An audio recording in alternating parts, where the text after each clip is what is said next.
அமைச்சர்களுடைய வழிகாட்டுதலோடு மக்கள் நல்வாழ்வுத்துறையில் பல்வேறு சிறப்பு திட்டங்கள் தொடர்ந்து செயல்படுத்தப்பட்டு வருகிறது. மக்களை தேடி மருத்துவம், இன்னுயிர் காப்போம் நம்மை காக்கும் 48, இதயம் காப்போம், நடப்போம் நலம் பெறுவோம், சிறுநீரகம் பாதுகாக்கும் சீர்மிகு திட்டம், மக்களை தேடி மருத்துவ ஆய்வக திட்டம், தொழிலாளர்களை தேடி மருத்துவ திட்டம் என்று பல்வேறு வகைகளிலான சிறப்பு திட்டங்கள் தமிழ்நாட்டில் புகழ்பெற்று விளங்கி கொண்டிருக்கிறது. கோடிக்கணக்கான மக்களுக்கு மருத்துவ சேவை ஆற்றியும் வருகிறது. அந்த வகையில் மாண்புமிகு தமிழ்நாட்டின் முதலமைச்சருடைய வழிகாட்டுதலோடு இந்திய அளவில் 3வது பொதுவான இறப்புக்குரிய காரணமாக விளங்குகிற ஒரு பெரிய நோய் நீடித்த நுரையீரல் அடைப்பு நோய் என்பதாகும். COPD என்று சொல்லக்கூடிய கிரானிக் அப்ஸ்ட்ரக்டிவ் பல்மனரி டிசீஸ் என்று சொல்லக்கூடிய இந்த நோய் பாதிப்பால் உயிரிழப்புகள் என்பது அதிகரித்து வருகிறது. கொரோனா பாதிப்புக்கு பிறகு இதய பாதிப்புகள், இந்த நுரையீரல் பாதிக்கும் இந்த நோய்கள் என்பது கூடுதலாக ஆகி வருகிறது. 3வது நோய் என்று சொல்லும்போது முதலில் இதய பாதிப்புகளுக்கான மரணங்கள், பக்கவாத பாதிப்புக்கான மரணங்கள், தொடர்ந்து 3வது நோய் பாதிப்பு என்றால் நுரையீரல் அடைப்புக்கான மரணங்கள் என்று அதிக அளவில் மரணங்களை சந்திக்கிற நோயாக இருப்பது இந்த COPD.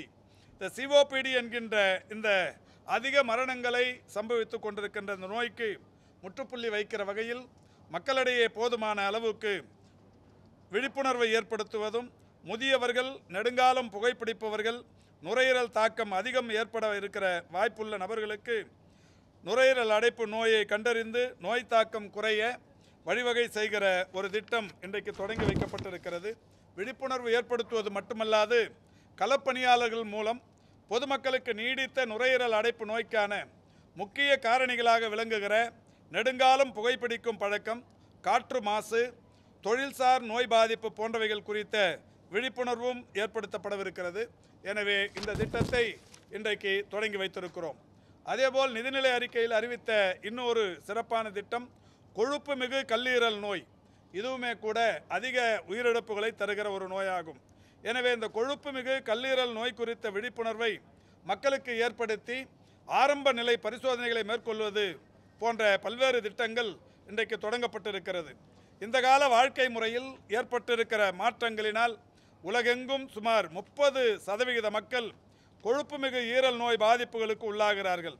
இதன் மூலம் இதை கருத்தில் கொண்டு களப்பணியாளர்கள் மூலம் இந்நோய் குறித்தான விழிப்புணர்வை ஏற்படுத்துவது, அறிகுறிகள் உள்ளவர்களை அரசு ஆரம்ப சுகாதார நிலையங்களுக்கு உரிய மருத்துவ பரிசோதனைகளுக்காக கல்லீரல் பாதிப்புக்கான இரத்த பரிசோதனை மேற்கொள்ள வழிவகை செய்வது போன்ற பல்வேறு விஷயங்களை மேற்கொள்வது என்பது இன்றைக்கு தொடங்கி வைக்கப்பட்டிருக்கிறது. ஆக இந்த இரு திட்டங்கள் இன்றைக்கு முறையாக தொடங்கி வைக்கப்பட்டிருக்கிறது. இந்த திட்டங்களின் தொடங்கி வைக்கிற இந்த நிகழ்ச்சியில் மாவட்ட திட்ட அலுவலர்கள், அதாவது மக்களை தேடி மருத்துவம் என்கின்ற மகத்தான திட்டத்தை மக்களிடையே கொண்டு போய் சேர்த்திருக்கிற மாவட்ட திட்ட அலுவலர்கள் அனைவருமே இங்கே பங்கேற்றிருக்கிறார்கள். மாவட்ட பயிற்சி மருத்துவ அலுவலர்கள் அனைவரும் பங்கேற்றிருக்கிறார்கள். தமிழ்நாடு முழுவதிலும் இருக்கிற சுகாதார மாவட்டங்கள் 45லும் இருந்து மாவட்ட சுகாதார அலுவலர்கள் காணொலி வாயிலாகவும் பங்கேற்றிருக்கிறார்கள். ஆக மிக முக்கியத்துவம் வாய்ந்த இந்த பயிற்சி பயிலரங்கத்தை இன்றைக்கு முறையாக தொடங்கி வைத்திருக்கிறோம். இது மட்டுமல்ல, இந்த துறையில் இன்னொரு மகத்தான சாதனையாக இன்றைக்கு ஏற்கனவே நான் சொன்ன ஏராளமான புதிய திட்டங்களினால் மக்கள் நல்வாழ்வுத்துறையில் கோடிக்கணக்கான மக்கள் பயன்பெற்று வருகிறார்கள். அந்த வகையில் மாண்புமிகு தமிழ்நாட்டின் முதலமைச்சர்கள் இன்னமும் நோயற்ற தமிழ்நாடு, நோய் பாதிப்புகளற்ற தமிழ்நாட்டின் மக்கள் என்கின்ற வகையில் பல்வேறு புதிய திட்டங்களை கொண்டு வர அறிவுறுத்தி இருக்கிறார்கள். அந்த வகையில் இன்றைக்கு தமிழ்நாட்டில் மாண்புமிகு தமிழ்நாட்டின் முதலமைச்சர்களுக்கு அவருடைய மனதுக்கு மிகவும் நெருக்கமான ஒரு அற்புதமான திட்டம் ஒன்று இன்னும் ஒரு 10 அல்லது 15 நாட்களில் சென்னையில் தொடங்கி வைக்கப்படவிருக்கிறது.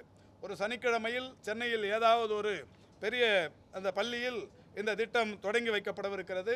இந்த திட்டத்தின் பெயர் நலம் காக்கும் ஸ்டாலின்.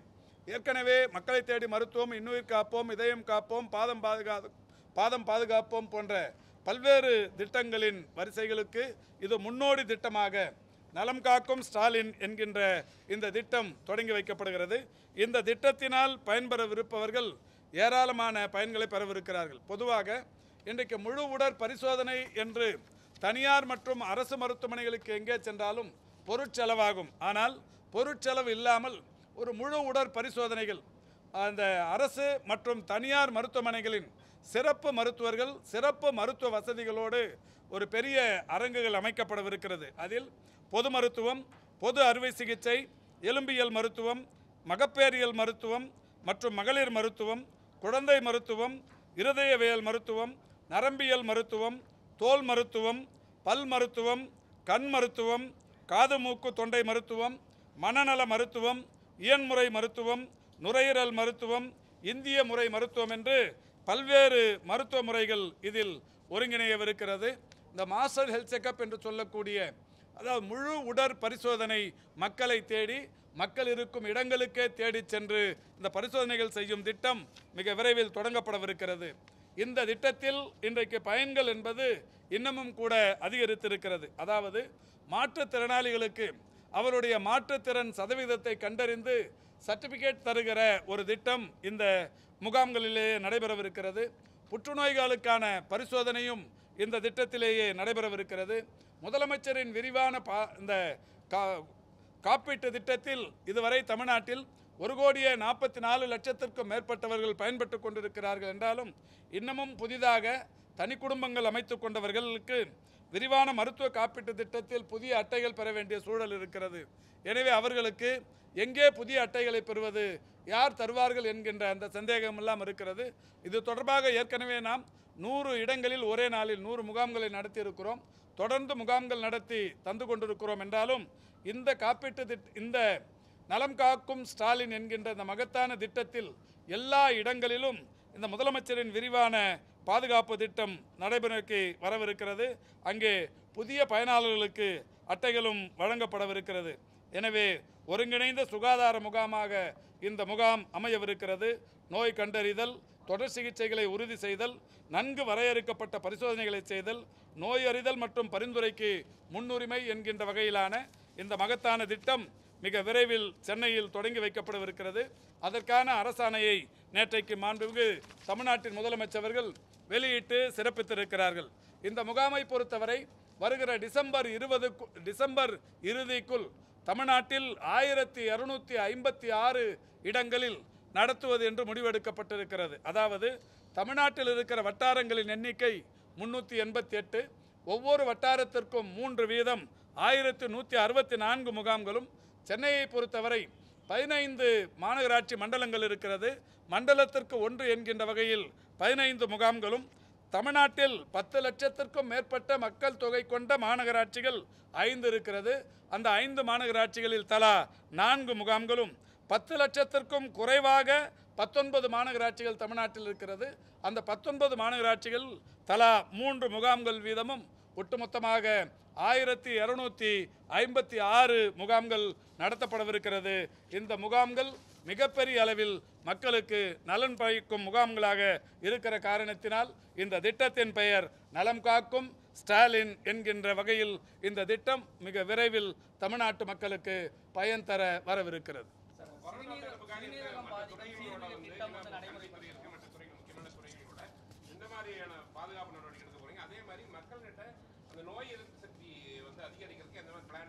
அதாவது கொரோனா பாதிப்புங்கிறது பெரிய அளவில் பதட்டப்பட வேண்டியதில்லைங்கிறத தொடர்ந்து சொல்லின்னு வரோம். நேற்றைக்கு கூட தமிழ்நாட்டில் ஒட்டுமொத்தமாக பதிவாகி இருக்கிற அந்த எண்ணிக்கை 236 பேருக்கு பாதிப்புக்குள்ளாகி இருக்கிறது.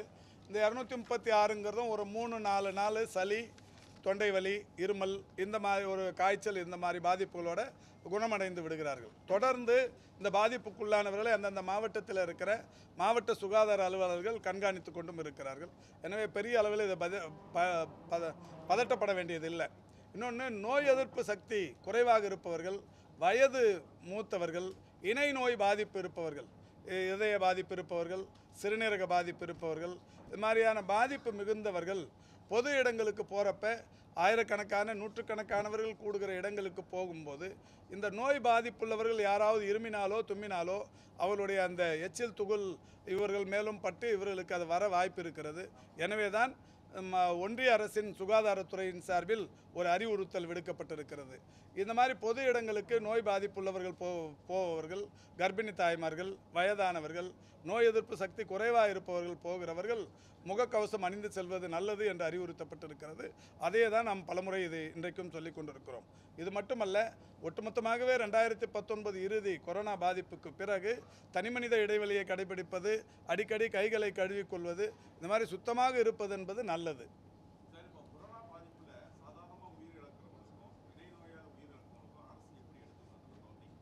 அதாவது ஒரு ஆஸ்பத்திரிக்கு வந்து யாராவது நோய் பாதிப்புகளோடு வராங்க, இதய பாதிப்போ இல்லை சிறுநீரக பாதிப்போ, நீண்ட நாள் இந்த டயபெட்டிக் அடங்காத அந்த டயபெட்டிக் பாதிப்போடு வராங்க.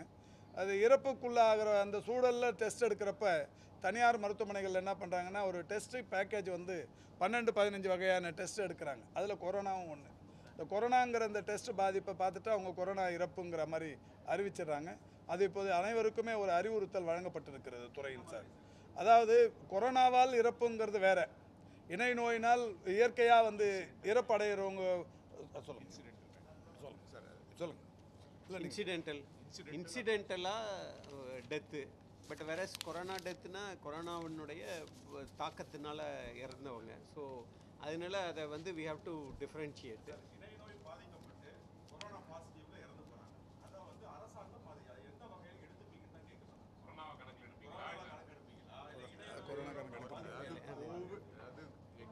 கோவிட் கிடையாது. அதாவது கோவிட் கொரோனா பாதிப்புல எடுக்க ஃபைண்டிங்னால எல்லாமே ரெக்கார்டு கொண்டு வந்துருவோம். But it's not exclusive due to Covid. இது வந்து death due to other comorbid where this Covid is an incidental finding. தமிழ்ல என்னன்னா, அந்த பர்டிகுலர் பர்சன் வந்து கோவிடால இறக்கல, இணை நோய்களால இறந்திருக்காங்க. மற்றபடி நிறைய டெஸ்ட் பண்ணும்போது கோவிட் டெஸ்ட்டும் பண்ணோம், கோவிட் டெஸ்ட்டும் பாசிட்டிவா இருக்கு, அவ்வளவுதான். ஏன்னா கோவிடால எக்ஸ்க்ளூசிவா இறக்கல, அதனால அது கோவிட் இறப்பாக எடுத்துக்கொள்ளப்பட மாட்டாது. இறப்புமே நான் கணக்கு எடுத்துப்போம்.